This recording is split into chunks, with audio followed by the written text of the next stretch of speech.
My former teacher, Lyudmila Stepanovna, passed away, but not because of her age. She had some heart problems, and she took pills from time to time. But one day she drank more than she should have, way over the limit. This is my village. This is my home. It's just a pity that I have to leave my home, as well as my village, even though I don't want to. I was born here, grew up here, and never planned to leave here, because my profession allows, or rather allowed until one moment. My specialty is steering motorist. About 8 to 9 months a year I spend away from home. Mostly I work on dry cargo ships and cruise along the Volga, but I managed to go to the sea a couple of times. This whole mess started when I was on a voyage, i.e., in the height of summer. For some reason our fellow villager, Danil Ivanov, hanged himself. It was not entirely clear what influenced him at that moment. He didn't leave a note of farewell, he didn't tell anyone anything. He just climbed into the noose. The locals were talking about everything. Somebody mentioned debts, though the deceased didn't have any loans or credits. Some said it was loneliness. That's closer. As long as I can remember, he always lived alone. Well, we buried him properly, mourned him, but forgot about him. It's only been 40 days, and then suddenly there's new news. Then the whole village was alarmed. Not only did Lyudmila Stepanovna have no obvious problems, but she was a devout person. She went to church every Sunday and kept all the fasts. No one would have expected such a thing from her. Then things quieted down a bit. For about 2 months nothing happened. The villagers began to calm down a little bit, and about the 2 dead people spoke like this. Apparently something had happened that nobody knew. Autumn was approaching, and with it the road home. I was just about to return from a 6-month voyage. I couldn't wait to see my family and friends and just to get back to my home. I was terribly tired. At home, the walls of the home help, after all. And so, in fact, the day came. I happily and contented with my life, I got off the bus and called a cab home. The car was gone for a long time, suspiciously long. I had to call a friend to pick me up. It was already below zero outside, and I was standing there like a fool, dressed completely inappropriately for the weather. Although they came for me in half an hour, but in that time the cold seemed to have gotten to my bones. When we met my friend, I expected the standard questions about work, plans for the next month, and so on. But Pasha started talking about something completely different. Dim, I realize that you haven't been here for 6 months, and you are not aware of all the events, but please listen to me carefully and don't interrupt me. After this phrase, one became somehow anxious. Pash, who died? He exhaled noisily and answered, "Yeah, except he didn't die, they died." And then he started listing all the people who had passed away during that time. Honestly, the number of people who have passed away made my hair stand on end. Wait, you're not kidding? He looked at me like I was an idiot and replied, "Is this kind of thing a joke?" No, of course not, unfortunately. What happened? I told you not to interrupt. Okay, I'll shut up. Anyway, it was like this. From the long and detailed story of my friend, I managed to learn the whole chronology of these terrible events. First Danil died, then Lyudmila Stepanovna, then a lull that lasted 2 months, and then it began. Both very young children and old people died. Not necessarily people cut their lives short deliberately. Some went missing. Some died under circumstances, though strange and sometimes inexplicable. For example, on September 1st, several school children did not return home after the solemn ruler. There were 5 of them, and they studied in the same class. To this day, they have not returned home, and the police haven't been able to find them, neither alive nor dead. Tamara Sinitsina lives 2 houses down from me. Well, she used to. She went to work in the morning and never came back, but unlike those guys, she was found a week later. Completely naked, emaciated, and no longer alive. She died of hypothermia. Uncle Nikifor also froze to death. He went into our local river for some reason. His clothes were lying on the bank, but he was wearing only swimming trunks. It is worth noting that he went swimming on an October night, and the strangest thing about this whole story is that it is impossible to calculate the day when a person will die. Everything can be quiet for a week, and several people can die in one day. Wow. Pasha, have you noticed anything strange yourself? I asked him after he finished. I personally have not. And no one has noticed. They die, that's all. I'll tell you, I'm no longer a skeptic. What are you implying? I don't know.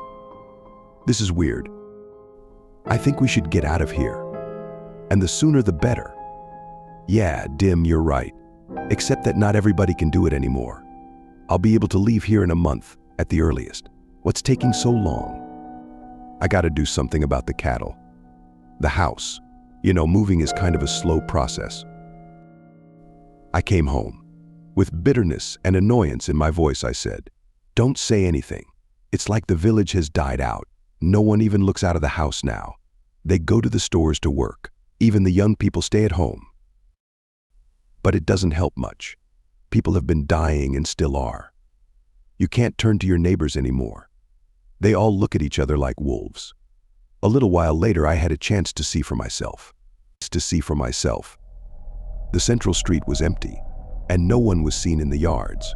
I suppose they all stay at home in broad daylight, too. I asked. That's right. And you don't go anywhere in particular, unless absolutely necessary. I listened to my friend's admonition and didn't look for adventures on my heel. My wife was waiting for me at home, and our son Igor was nowhere to be found. "Finally, you're back," exclaimed Ira and ran up to me. "Hi, sunshine, where is Igor?"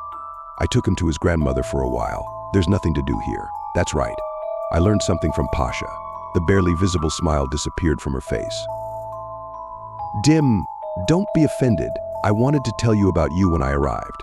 You were on a voyage. I didn't want to be nervous about you unnecessarily. Irish, we have to get out of here, and the sooner the better." I know. I already talked about it at work. The boss made me work for 2 weeks. Fucking asshole. "Why didn't you leave with Igor earlier?" "Because I thought things would work out sooner or later. Then I just waited for you. I couldn't really leave alone." I hugged her, and the more I looked at my wife, the more I was convinced that things were really bad.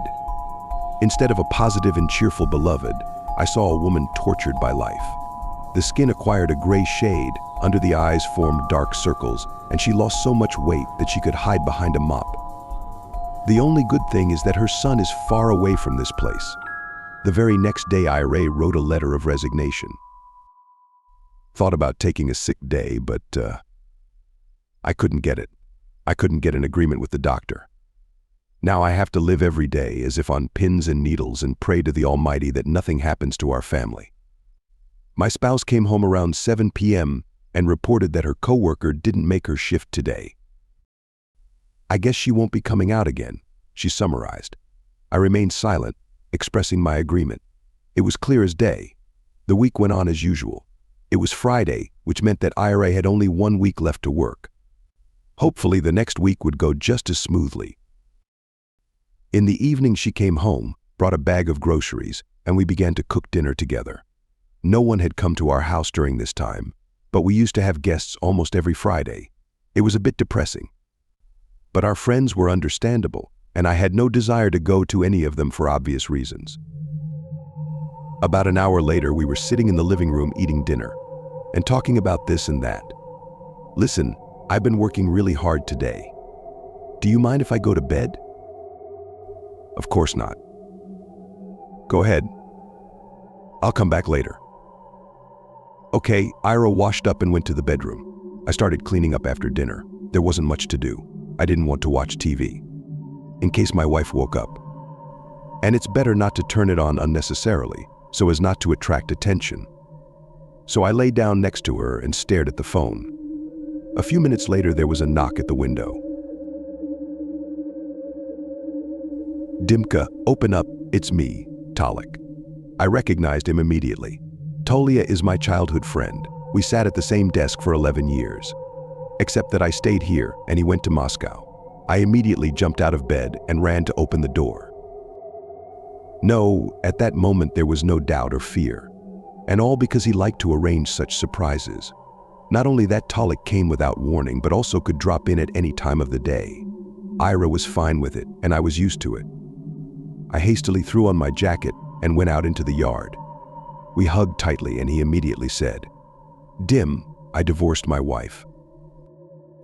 "Really?" I couldn't believe my ears. Yeah, let's go to my place. So why don't you come over to our place? It's best not to be out on the street right now. I know what's going on here. Don't worry, we'll be there in the car in no time. Well, if that's the case, let's go. All the way I tried to find some kind of trick, but everything was normal. There was nothing strange about my friend. We got to his house without any adventures and went inside. Nothing unusual. It was just like a house. Toll, I won't be with you long, I have IRA alone, you know. Sure. My friend didn't beat around the bush and almost immediately laid out all the details of their divorce. I listened attentively and only nodded occasionally. There was nothing unusual about it. We just fell out of love, that's all. We sat for a while, and then I realized I should go home. Toll, I'll go. You come by my place tomorrow. Okay, I will. Can you walk yourself or should I give you a ride? I'd rather drive you. It's pitch black outside. Talia started to say something to me, but suddenly from outside the door, Yurkan's voice was heard. Dima, get out of there. Hurry up, fuck, shouted Talik, and I realized that things were bad. Do you really think your wife is in there? For a few seconds I forgot how to breathe. What the hell was I doing out of the house in the middle of the night? Which one is which? Maybe it's Olia, or maybe it's Nira behind the door. Dima, can you hear me? I heard a shout from the street. Despite the fear that overwhelmed me at that moment, a good idea came to my head. Toll, give me your cell phone, please. I left mine at home. That wasn't true, of course. I'm not completely out of my mind not to take my phone with me. Why? Asked Tudik. Well, I'll call Urka, find out what she is doing. No need to call her. I'll tell you this, she is sleeping, 10th dreaming, and that there is behind the window, so it is not your wife. You won't give me the phone? Nya. Without a shadow of a doubt, he said. So it wasn't Talik in front of me. I pretended not to suspect anything and took a mug of water from the table. It was filled almost to the brim and weighty. Just right. I brought it to my lips with all my might. I threw the mug in his face and ran out to call him. Urka, is that you? I shouted into the darkness, and they answered me. Yes, let's go, hurry. She grabbed my hand and dragged me to our car. Stop, bitch. You can't hide from me. There was shouting behind me, but I didn't think to turn around. The car was started, and we started right away. Ira, how the hell did you even know I was here? I'll explain everything at home. I didn't want to step on the same rake for the second time. I dialed Ira's number, and a ringtone sounded somewhere from the back seat. My spouse grinned and then added, checking in? You bet I was. As we drove home, then I noticed that there was a small forest belt around. And then it was behind us, and on both sides of the road, we were surrounded by fields. Ira, where are we? Do you think I found you at Talik's house? Such thoughts made my head spin. In the chest, something long pinched. By my standards, we were about 20 kilometers from the village.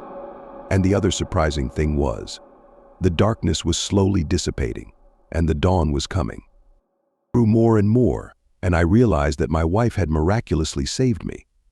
As soon as we crossed the threshold of our house, I literally bombarded her with questions. She was silent for a few seconds, as if gathering her thoughts, and after a while she began to tell me. In general, I had a bad dream that you died. It was so vivid and realistic that I even woke up. And when I realized that you are not really at home, it came to me that the dream can be quite a thing. It came to you very easily. Remember the geolocation app you and I had installed on our phone? I nodded silently. So that's how I found it, except that you were not at a friend's house or in the village. In short, you were standing at the very edge of the enemy. There's a river running under it. I vividly imagined that place, and from the realization of what was happening, my legs gave out. Oh, I'm a fool. I knew I shouldn't have left the house, so I went out. It's okay, you're home. Just don't do it again. What's the big deal? We'll be here for at least another week anyway. No, we'll get another place tonight. I'm gonna drive out of town for work, all right? Another week, no big deal. That same day, Tolia wrote to me. It turned out that he wasn't going to come here until winter. We packed everything we needed and set off. We managed to rent a small apartment on the outskirts of the city. But I was happy about that after I had experienced the most horrible event in my life. it would seem that all the worst was behind me. But it wasn't. In one night, about 12 people were killed outside the village. This information was leaked to the media. The police were working hard in the village. I didn't want to go back there, but almost all my stuff was still there. The car, as if sensing something, flatly refused to start. I had to call a cab, even though it cost a lot of money. The car, of course, did not come to the call for a long time, but still, after half an hour, there was a driver who agreed to take us there. Yes, the bad reputation of this place spread all over the neighborhood. The cab driver dropped us off near the house, and we immediately began to take our things. Ira fiddled in the kitchen, while I quickly sorted out the hallway and headed for the living room. The appliances, of course, were a bit more complicated. I had to figure out how to pack them properly. There were some boxes at home, thankfully. I was about to go to my room when something atypical caught my eye. A small white sheet of paper was lying in the center of the desk. I picked it up with trembling hands and began to read the message, which was written in scrawled handwriting. "You can't hide from me." Ira, my wife, immediately dropped everything she was doing and came into the living room. "What is it? Did you see that?" I asked her and waved this unfortunate piece of paper in front of her face. "No, what is it?" "Here, read it." She scrutinized the piece of paper and then asked a question. "Did you pack everything?" "No, there's more stuff in the bedroom." "I don't care about the bedroom. Let's get out of here." "You're right, let's go." Ira called a cab, and it surprisingly arrived at the house quite quickly. The loader, aka the driver, helped us place our belongings in the back of the car. On the way, I noted that the street was empty, just like a normal street. Now that's not my problem. We'll get out of here and we'll be fine. The car was going quite fast. There were no traffic jams or any obstacles, which I was glad about. I don't know what will happen to the house, as well as to the village, although time will tell. Now this whole situation is shifting to the media, so we just have to wait. Suddenly there was a bang. What the fuck, the road's flat. Another huge bang, so hard that my head hit the ceiling. What's going on? What the fuck is wrong with the car? I yelled at the driver. His face didn't show any emotion, like it was supposed to be. "Hello, who am I talking to?" I turned to the driver one last time, and then he slowly turned his face in my direction. He muttered a phrase that had already annoyed and frightened me. "You can't hide from me." Then his face became monstrously deformed. His skin fell to the floor in shreds, exposing the bones of his skull. Razor-sharp teeth erupted in his mouth, and instead of eyes there were 2 black holes. Urka screamed at the top of her voice, and I was stunned, unable to utter a word. Then the picture changed, and I realized that we were finished. The monster disappeared with lightning speed, and we were trapped in the truck, which was sinking into the pond with every second. The icy water was filling the cab, and the door handles were still not going to budge.